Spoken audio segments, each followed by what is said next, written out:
भ्रष्ट बन्दै बालेन सरकार अहिले एकदमै पहिलेदेखि न्युजमा आइरहेको कुरा जेन्जी आन्दोलनको क्रममा घाइते भएकी बहिनीलाई आरक्षण दिने विषयमा धेरै निन्दा भइरहेको थियो सरकारको। र सरकारले जबरजस्ती जसरी भए पनि आरक्षण दिने भनेर कुरा गरिरहेको थियो। र त्यो विषयमा आज माननीय मन्त्रीज्यूले प्रेस विज्ञप्ति निकाल्दै के भन्नुभएको छ भन्दाखेरि जेन्जी आन्दोलनको क्रममा घाइते भएको बहिनीलाई आरक्षणमा एमबीबीएसको सम्पूर्ण कमन इन्ट्रान्स इक्जामको म्याचिङ क्लोज भइसकेपछि पनि उनलाई छात्रवृत्ति दिने कुनै पनि कानुन विपरीत छैन। हामीले कोही पनि मान्छेको अधिकार खोसेर उसलाई सिट दिइरहेको होइन। हामीले एउटा नयाँ सिट थपिएर कानुनभन्दा माथि गएर, किनकि कानुन त हामीले नै बनाउने हो, हामी हो कानुन, हामी हो सबै थोक। अब हामी जे पनि गर्न मिल्छ। कानुनभन्दा माथि गएर, संविधानभन्दा माथि गएर हामीले एउटा एक्स्ट्रा सिट थपेर, आफ्नो मन लाग्यो थपेर चाहिँ हामीले बहिनीलाई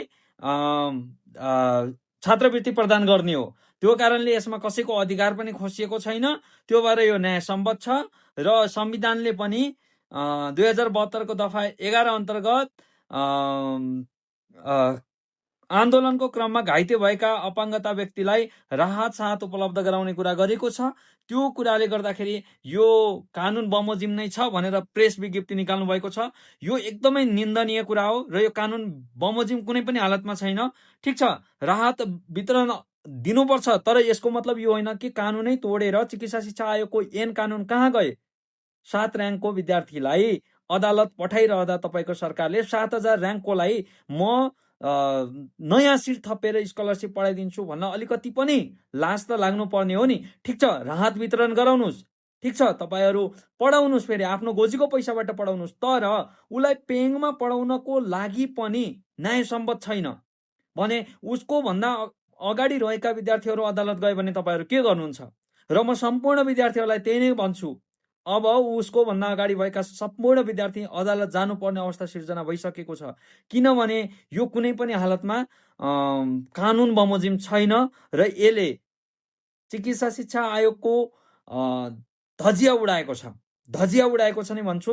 र यो कानुन मिचेर नै गरिएको छ। यसरी नयाँ सिट थप्छु, आज तपाईँले उसको लागि नयाँ सिट थप्नु होला, भोलि फेरि अर्को कोही मान्छे होला उसको लागि थप्नु होला। धेरैजना छन् यहाँ घाइते, शहीद बेपत्ता कोटा, घाइते कोटाबाट, अपाङ्गता कोटाबाट प्रावधान त छ नि त। अर्को वर्ष पढाउनुहोस्, तयारी गराउनुहोस्, अर्को वर्ष पढाउनुहोस्, क्वालिटी निस्किन्छ नि। यत्तिकै विद्यार्थीहरूले आफ्नो सपना साँचेर ड्रप गरेर बसिरहेका छैनन्। धेरै विद्यार्थीहरू छन् चिकित्सा शिक्षा आयोग, चिकित्सा शिक्षाभित्र पढ्न चाहने, चिकित्सा शिक्षा क्षेत्रमा हुन चाहने धेरै विद्यार्थीहरू छन्।